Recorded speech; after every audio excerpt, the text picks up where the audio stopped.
Number of factors of A number. एक number आपको दिया है, उसके कितने फैक्टर होंगे ये आपको कैसे पता करना है। सबसे पहले what are the factors? All the numbers which divide the given number completely are called factors. For example, 12 is equal to 1 into 12, 2 into 6, 3 into 4. तो 12 के कितने फैक्टर हो गए? 1 2 3 4 5 6। 12 के 6 फैक्टर हो गए। इसी तरह से अगर हम एक और एग्जांपल लेते हैं 60 के आपने ये फैक्टर्स बना दिए और 60 के 12 फैक्टर्स हैं। मान लीजिए नंबर थोड़ा बड़ा मिल जाता है आपको, तो ये सब पता करना, आपको फैक्टर्स पता करना काफी ज्यादा टाइम कंज्यूमिंग हो जाएगा। उसको हम एक फॉर्मूला से पता करते हैं। What is the formula to find the number of factors of a number?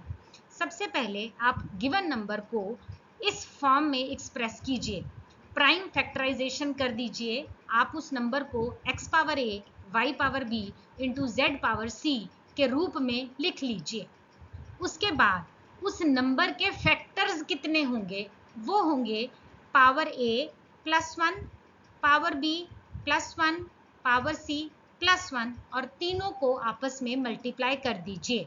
Example लेते हैं, आपको नंबर दिया है 600।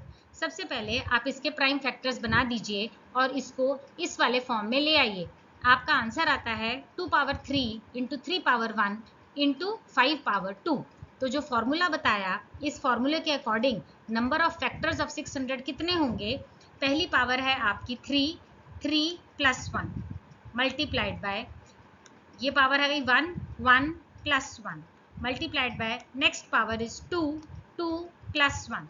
आपने सिर्फ पावर्स लेनी है, उनमें 1 प्लस करना है और आपस में मल्टीप्लाई कर देना है।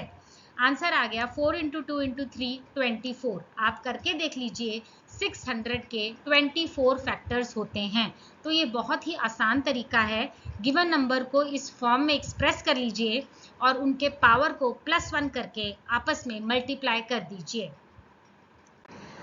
Number of factors of a perfect square. अब इस स्लाइड में हम डिस्कस करेंगे, जो नंबर आपको गिवन है अगर वो परफेक्ट स्क्वायर है तो उसके नंबर ऑफ फैक्टर्स कैसे होंगे।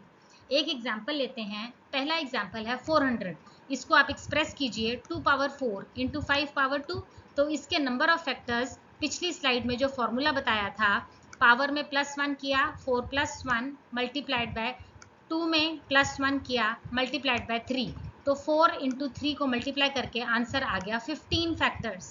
तो हमारा आज का ये रूल है कि जब हम एक परफेक्ट स्क्वायर के नंबर ऑफ फैक्टर्स निकालते हैं तो वो हमेशा ऑड नंबर ऑफ फैक्टर्स आएगा। 15 जो है वो एक ऑड नंबर है। ऐसा क्यों होता है? क्योंकि जो परफेक्ट स्क्वायर है, जब हम उसको इस फॉर्म में एक्सप्रेस करेंगे तो हमारी पावर्स हमेशा इवन आएंगी। क्यों? क्योंकि ये परफेक्ट स्क्वायर है। तो जब आपने इवन में +1 किया तो वो नंबर आपके पास ऑड आया, दूसरे वाले में भी +1 किया तो आपके पास नंबर ऑड आया। सो आपको पता है odd multiplied by odd will always be odd, therefore a perfect square will have odd number of factors. I'll give you another example of 900. It is 2 power 2 into 3 power 2 into 5 power 2. So what will be the number of factors? Take the first power, it is 2 plus 1, right? Next, again power is 2 plus 1. 2 plus 1, again the power is 2, again it will be multiplied by 2 plus 1. So it will have 27 factors. Now again we see 27 is an odd number. So a perfect square 900, it will always have a odd number of factors.